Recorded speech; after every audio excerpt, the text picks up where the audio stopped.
Okay, so this was the exercise that the other video left off on. I had them write the formal name of the muscles, and then underneath it in a different color they wrote like what we would usually call it. Then they had to write 2 exercises and 2 stretches. We went to the library for this, and I allowed them to research different exercises and stretches. I gave them a few different websites that they could refer to get them started. On the next page, I gave them a basic and warm-up and stretch sequence. Typically what I would do with my beginners, and sometimes it changes. Last school year, I actually did a routine warm-up. That way they could get used to doing the same thing. After they initially learned the warm-up, we walked through it. They had a journal, what 3 stretches and ab exercises are most difficult for them and why, and those are the things that we focus on them individually trying to improve. This is something that I got from Just for Kicks at TDEA a couple of years back, and so it just has a ab conditioning series on it, and they taped that in with enough space for them to flip back. Then we have stage directions. I'll turn the camera for you.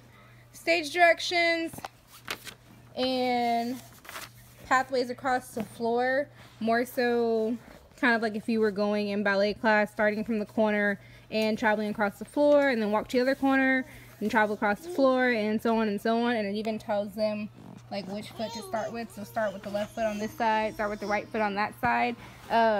It was just something visual for them to see where they should actually be moving.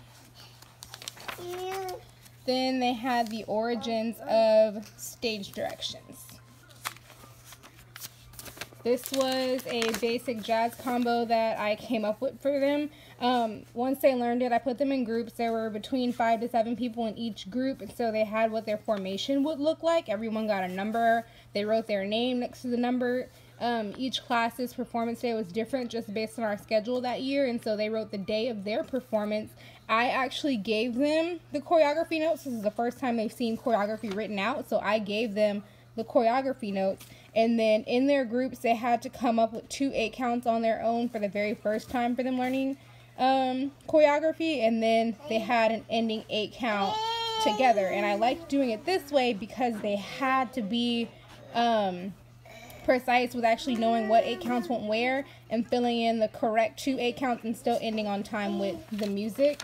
And then on the back of it, they had the vocab that they learned in that particular combination, and then they had a quiz, so their class had to write what day their quiz would be on, and they needed to study the vocabulary words, the meaning, and the actual correct spelling of it. So they had all of that on one page. And then we did an anatomy and kinesiology quiz. This was just a review for them. And then we did audience etiquette. So with that jazz combination, this was the first time that they had performed in class. So we talked about what the room should look like and what our audience should and shouldn't be doing. And then they had to do assessments to try and keep them engaged during another group's performance. They have to rate the other groups, and then underneath it, they wrote in complete sentences different critiques for different groups, and I had them kind of do like a speed dating with giving critiques and giving positive feedback.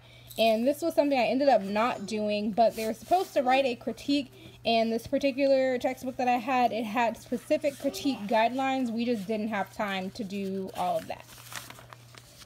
And then this was the rubric for their skills test for that particular combination. And then I fell off with the book.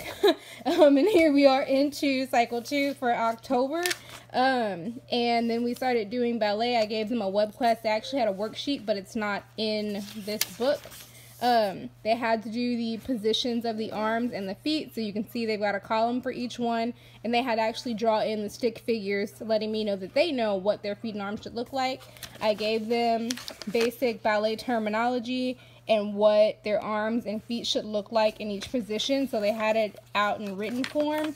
And then on the back they had just kind of tips about posture and movement in ballet.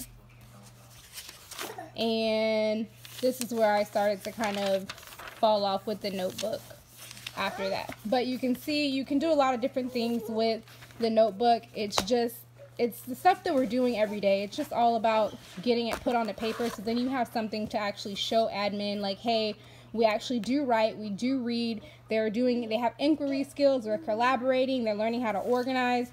We were really pushing for Avid and Wicker that year, and so I'm going back to this because we are now a complete Avid school, and Avid's pretty big in our district, so this is kind of my evidence for using Avid strategies.